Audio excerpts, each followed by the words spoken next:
Act کے ذریعے آپ کی زبان کو بند کر دیا گیا، 26 آئینی ترمیم کے ذریعے جوڈیشل کو ختم کر دیا گیا،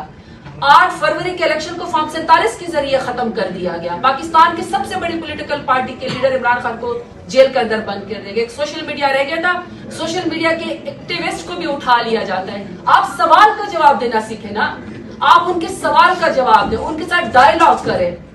ڈینائل میں مت جائے۔ ڈینائل کرنے سے کیا ہوگا؟ آج 10 کو اٹھائیں گے 10,000 اور سوال کرنے آ جائیں گے، 10,000 کو اٹھائیں گے 1,00,000 اور سوال کرنے والے آ جائیں گے، کیونکہ یہ ایک ٹول ہے۔ ہر کوئی آپ سے سوال کرے گا کہ یہ حکومت نہ کریڈیبل ہے، نہ اس کے پاس عوام کی طاقت ہے، نہ اس کے پاس کوئی ویژن ہے۔ انتہائی نالائق نکمی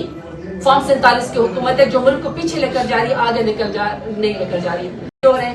ہمارے سوشل میڈیا کے کارکنانوں کو ٹویٹ کرنے کے اوپر، ری ٹویٹ کرنے کے اوپر، سوال اٹھانے کے اوپر دہشت گرد بنا کے ان کے گھروں کو پریڈ کر کے ان کو اٹھا لیا جاتا ہے رات کے اندھیروں میں۔ جس ملک میں سوال کرنا جرم بن جائے،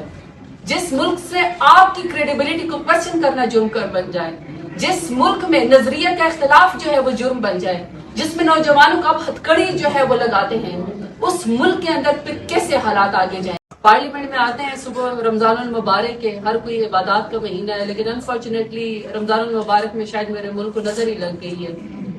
کبھی بنو کے اندر، کبھی بلوچستان جعفر ایکسپریس کے اندر، کبھی پنجاب کے اندر، کبھی سندھ کے اندر، پورے پاکستان میں اس قدر دہشت گردی کی لہر ہے کہ ہم اپنے پیاروں کی، چاہے وہ پولیس میں ہوں، چاہے وہ آرمڈ فورسز کے اندر ہوں، چاہے وہ ہمارے سیویلینز ہوں، اور یہاں تک کہ علماء کرام 5 دن کے اندر 5 علماء کرام کو ٹارگٹ کر کے شہید کر دیا گیا، ہم اپنے پیاروں کی لاشیں اٹھا رہے ہیں۔ ایسے میں پارلیمنٹ ایک ایسا فورم ہے